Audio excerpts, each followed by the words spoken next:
Okay, this is Jack's Drills Week 4. This is our second feedback.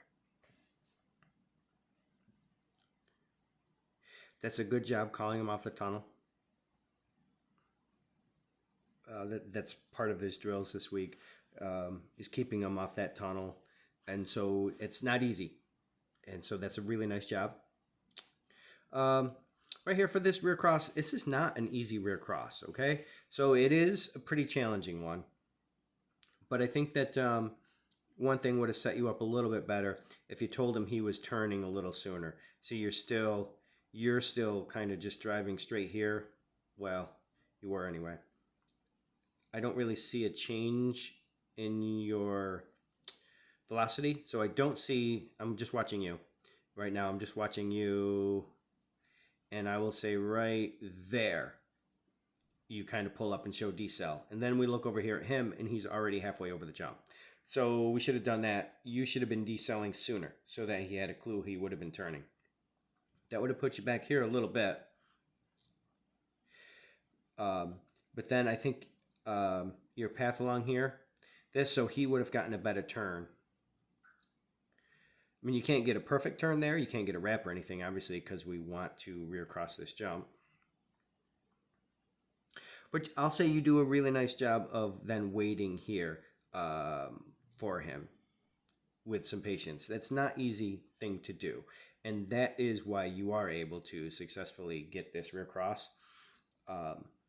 You could have even probably stopped dead with your feet, rotated your shoulders to get this turn first, and he would have been out here, and then once he was there, then drive your line. But again, it is a pretty tricky one because you driving your line without kicking him off his path is not easy. So you do pretty good there.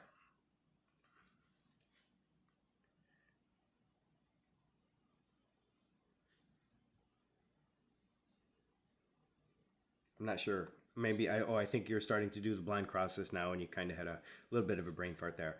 Okay, so now these blind crosses, I think you attempt it like 2, 3 times or so, and basically they're all kind of late. Like we've mentioned on blind crosses, you should be. I'm watching him right now. So there he is. He's about taking the jump. You should be watching him take that jump over the new arm. And as you see, you're not even close. And now I'm watching you. I would say like right now your blind cross is complete. And he's already way over here. So you, where you are right now and in this position, looking over your left arm, that you should be there watching him take the jump.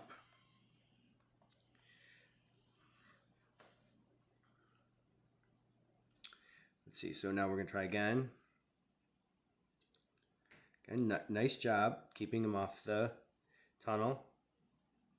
So this one, you're starting to look over, but he, just way too late. So we need to do our blind much sooner.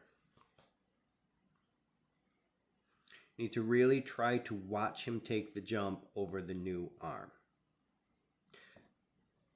Right there, I noticed, by the way you go, see the wing line? You actually go inside there. So we want to avoid that. It creates kind of an awkward line for him right here, and he misses the jump.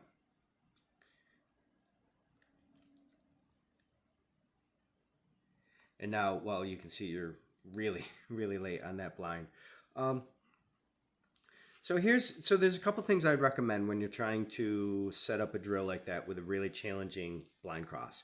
First thing is, of course, back chaining it. So you set him up back there, tell him to take the jump, and then do your blind with just from him starting off there. So you can try back chaining it. The other thing is you can reward from your left hand when he does get it. So basically, if you see this jump, get rid of the jump.